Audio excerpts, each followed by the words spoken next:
Hey guys, welcome back to my channel. I am Danielle, aka Stitcherista here on YouTube, and today is Tuesday, January 18th, and we're gonna chat because I don't know what has been happening with my stitching, but I learn lessons every single day.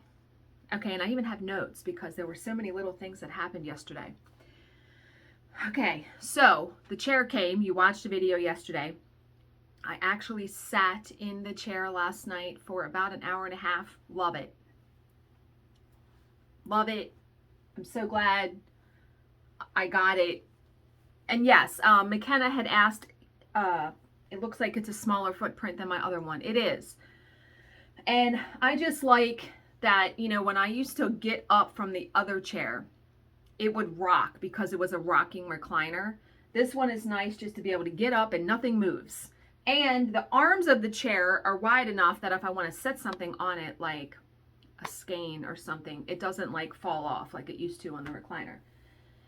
And not to mention, like I said, I can fit the Lowery underneath of it. And now, I did have to go back to using the regular clamp instead of the corner clamp because where the legs are on the chair, the corner clamp, it made the Q snap too close to me. Like with the regular clamp, you know, you can move it up and down where you need it. So not a problem at all. And so this is going to sound ridiculous to some of you. I even went back and forth yesterday because I bought my Lowery a couple years ago. And I haven't used it a ton. It still is like in near perfect condition. I mean, it's not banged up. You know what I mean? I haven't used it that much. And then they came out with the powder coated colored ones.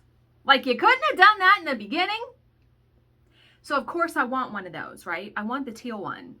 I've been looking the past couple of days, I've been looking at the colors, and Bill was like, we might be able to take your stand and get it powder coated. So I start looking into that. It's like $150. I said, for $200, I can buy a new one. Why would I do that, right? So last night we're sitting downstairs and it was in my mind, I was going back and forth. And I told Bill, I said, and then it hit me. I still have $100 of Christmas money that my dad gave me that is in my wallet that I haven't spent. And I told Bill, I said, I'm going to order a powder coated Lowery. Love Crafts, where I got my vintage, the DMC chest, they have the stand for $214 free shipping. And they had all the colors. And I debated whether to get an orange one to match the chair, but I thought I might not have an orange chair forever, right? So the teal one will go with my cart, the other thing I'm getting. So I went ahead and I ordered the teal one, and I told Bill, because he's like, why? Why do you need that stand? Don't need it. I said, I just want it. I mean, that's the basic thing. I just want it. And so I explained to him, I said, look, I have $100 of Christmas money that I can put in the bank.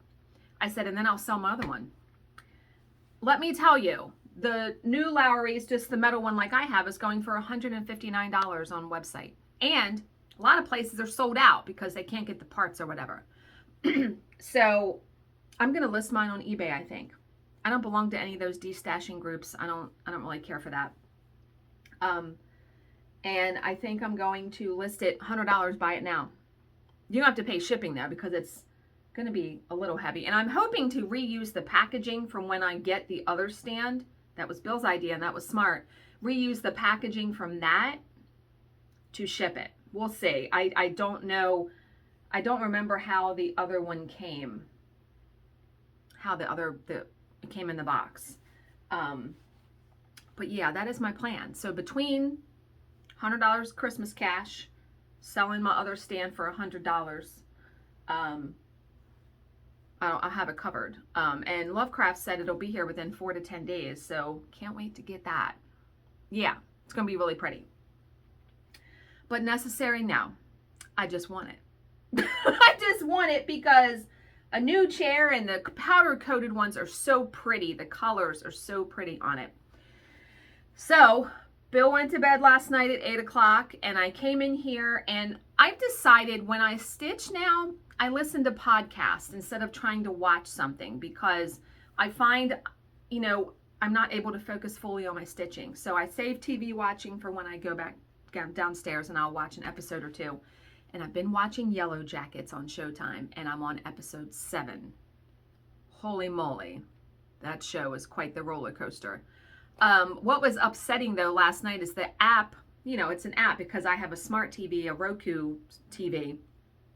The app kept like resetting. So I would have to, it would play for like 5 minutes, and then I'd have to exit out and go back. And finally I said, okay, I'm just going to go to bed because it was just becoming highly annoying. But I realized that between internet connection and it, you know, how many people are accessing that app at the same time? I mean, I can't even imagine.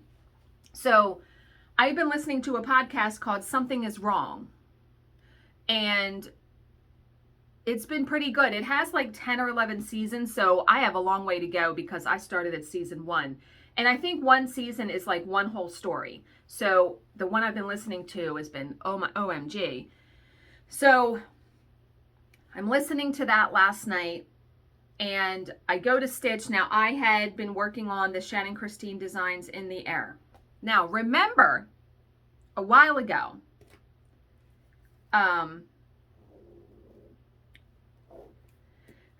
when I was working on the modern folk embroidery sampler, my needle minder had made a black mark on my fabric that I couldn't get out. So I go to remove. Now, I had put the pattern, the Shannon Christine Designs pattern, on my fabric with a needle minder, and when I removed it, there was a big giant black mark, and I'm like, you've got to be fucking kidding me right now. So now I have to restart that. But I'm like, okay, why is there another black mark? Because, and I looked at the back of the needle minder was perfect. You know what it is? And learning lesson, I told Bill this morning, he was like, oh my God. It was the ink from my printer on the paper rubbing off on the fabric. I was like, oh my God, it was not the needle minder at all, the other one. It was the ink from my printer on the paper rubbing off on the fabric. So I was like, all right, I have to find a different method because I'm not going to be attaching a pattern to my fabric anymore with the needle minder. I'm not doing it. I just can't believe I have to start that pattern over again. So because I wanted to do some stitching, I just pulled out my Ink Circles Dilly Dahlia that I've gotten quite a bit done on. And I did a couple stitches on that. Also, when I was stitching on the Shannon Christine designs, remember I did the vellum. My hand kept catching on the bottom because the edges are peeling up because I didn't do it completely 100% because I'd never done it before. So I spent some time and I peeled off all the vellum up there. So I'm going to redo it. I'm going to wait till I get my other vellum in the mail because I've ordered like 4 sets of different colored ones. And so I'm going to wait, and I'm going to use my sticker maker because that fucking worked amazingly. So stay tuned for that because I'm going to be doing the clamps for the Dilly Dahlia, and I'll show you my product. I barely got any stitching done because I was fooling with everything. So I'm like, all right, what can I use for a pattern holder? I have the magnetic board and the little easel, but when I was downstairs last night, and so, I mean, this is just so much stuff happening in a short period of time in my brain. I like to peruse the Facebook groups that I belong to for cross stitch. And there was one group, and I want to say it was cross stitch stands and frames, I think. That's one of my favorite groups because people posting stuff all the time about organization and what stands they use. This question caught my eye because someone said, I just purchased 48-inch scroll rods for a project I'm going to be starting. 48 inches? 48 inches is 4 feet. You have scroll rods that are 4 feet wide? What the hell project are you doing? I don't even know what the project she was doing, but her question was she needed a stand that would accommodate it because holy moly, right? And so I was looking at the comments, and then they had gotten on the topic of how do you mark your pattern? Someone else had asked that question in another post. How do you mark your patterns, highlighter, blah, blah, blah. Someone said, now I know a lot of you use Pattern Keeper, right? Or even the Good Notes where you can annotate, highlight, and all that. Someone said, I use this app called Markup R-XP. I'm like, okay, I'll go look it up. It's both on Android and iPad. Oh my God, it is like the easiest app, in my opinion, to use for marking your patterns. And I'm going to show you the app because I'm going to start using it on my iPad. So my question was, if I'm listening to a podcast, can I exit out and be in another app and the podcast still play? Yes, it does work on the iPad. So I'm so excited because I was like, if I am listening to something on my iPad and I can't go into the app, I'm going to have to figure out something else. So here is the icon. See it right here for the app. So when you click on it, down here, it says add new project. And when you click on that, you can take a picture with your camera. Yes, you can take a picture of a pattern. You can import a PDF, which that is what I would recommend because I tried to take a picture of the Dilly Dahlia pattern and it doesn't import as well as then I scanned it in my printer. So I'm going to show you the pattern because I want to show you what. So this is part of the pattern. This is where I'm at. So what's nice is there's a pan and zoom up here where you can just make this as big as you want, right? And then to mark up, all you do is just touch it. And what's nice about, and you can undo it, I'll undo that. But what's nice about importing a PDF is I think it reads a PDF much better than it reads a photo. And it leads you step by step when you first sign into the app of how to use it. And there are questions. There's even a Facebook group for it, which I'm tempted to join because I know someone in there has some tips and tricks. So again, it is called Markup R-XP. And so I'm going to be using this now for marking my patterns. Because like I said, I can listen to my podcast. Let me show you again the icon very, very close. See it right there? And what's nice is they have it for both Android and iPad. So whatever you have. So very, very excited to use that now to mark my patterns because, yeah. Okay.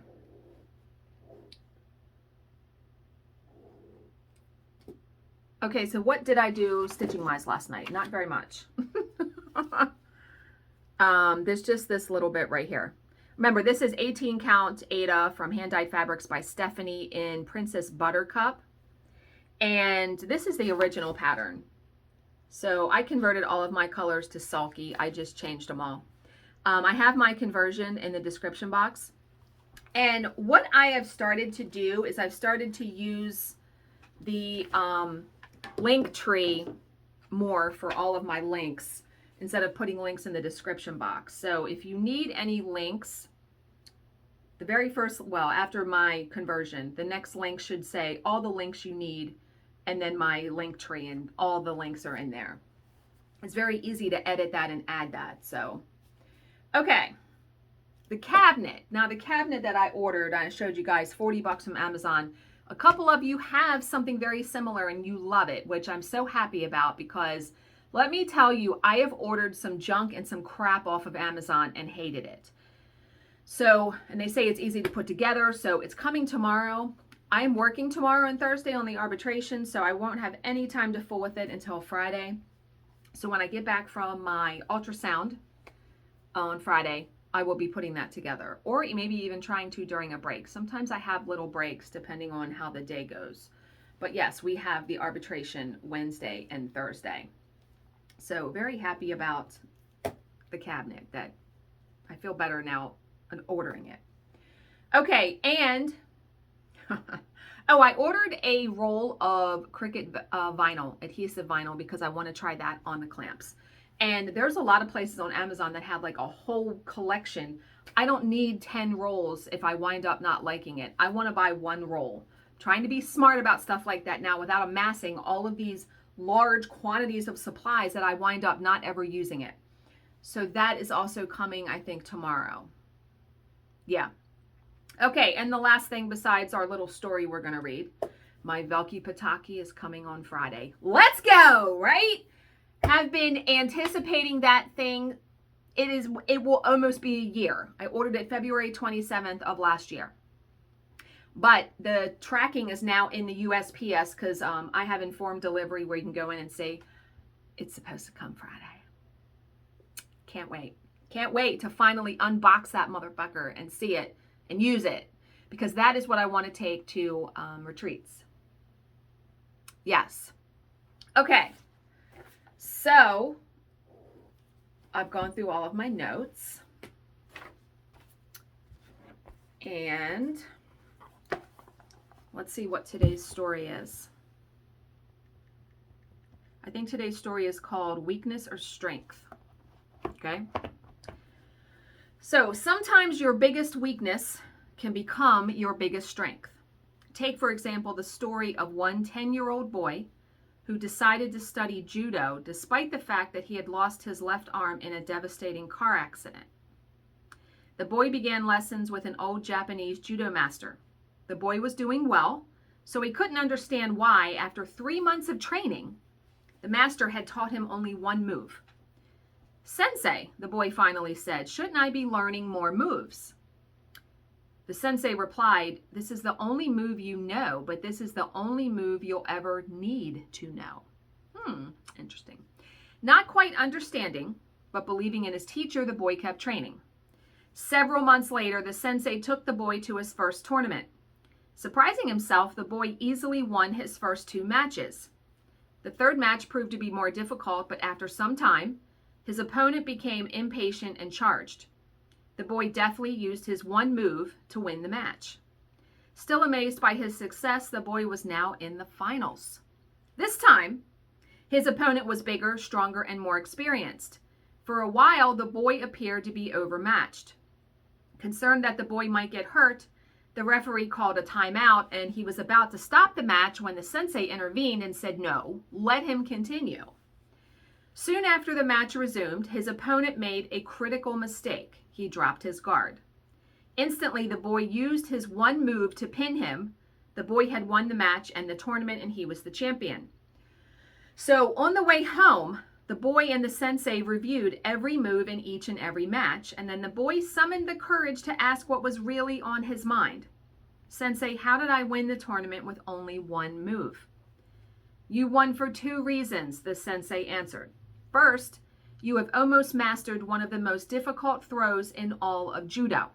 And second, the only known defense for that move is for your opponent to grip your left arm," which, remember, his left arm is missing. So the boy's biggest weakness had become his biggest strength.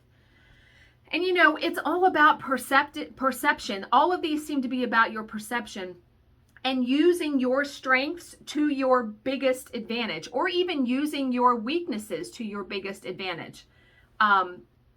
You know, this story makes me think of, there is a gentleman in our neighborhood who I think is paralyzed from, I want to say, the neck down, like he has no movement. He is an accomplished painter. He paints with the paintbrush in his mouth, I want to say. I mean, he's famous enough that he has his own van and it's like his job. Like, you know, there are many people that have had things happen like that and they find their calling, like they find their thing. There is a guy, and I don't know where I saw it on Facebook. He cross stitches. He doesn't have any, I don't know if he doesn't have arms or hands, but he has no movement of his arms or hands. I don't know if he has them and can't move them or he just doesn't have them. He cross stitches with his feet. I'm fucking telling you, that is probably the most amazing thing I've ever seen, because I'm like, I have trouble doing it with 2 capable hands. You know, trying to do 2-handed stitching, I have trouble with it. And he's doing this with his feet, with his toes? What? And, you know, I tell Bill, I hope that if somewhere down the road as I get older, because we all get older and our bodies change, that I hope that I will always find a way to do needlework, because I can't imagine my life without it. I can't imagine it. So I would hope that I will always find a way. So I hope that whatever you guys struggle with, that you always find a way. And that is probably the main moral of the story, but isn't that fantastic? Like, you know, you think you have a disability, but you actually don't. Yeah. Okay. So today's entry for unfucking ourselves in 2022 is very short and sweet. It says your life is a reflection of what you have pursued. And that can be good or bad, right? You know, what you spend your time on is what your life becomes. Yeah, your life is a reflection of what you have pursued. For sure. Or an even better one, your life is a reflection of your daily habits. Yep. And you know, because success and great big things are not done all in one shot. They are done by little tiny pieces every single day. Just like completing a big giant cross stitch project. You can't do that all in one day. It's about time. There is a woman at the retreats I go to in Ocean City. She has been working on the Stitch in Time Heaven and Earth designs for 3 years. She brings it every retreat and works on it. It is, and I always like run over to her and I'm like, can I see what you've done? Because she's almost finished, but 3 years of dedication on something.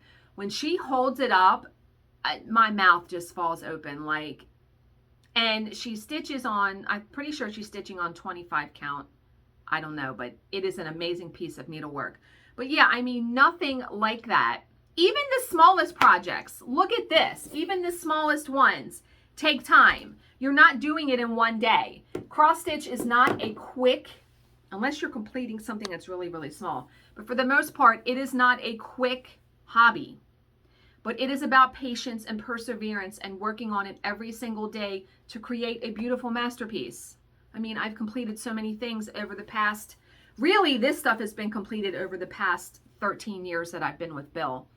But yeah. Okay, so I'm done blabbing. So I hope you guys are all having a great day. As always, if you have any questions, please leave them in the comments section below and I will answer them to the best of my ability. Thank you so much for watching and subscribing, and I will see you in my next video. Bye, guys.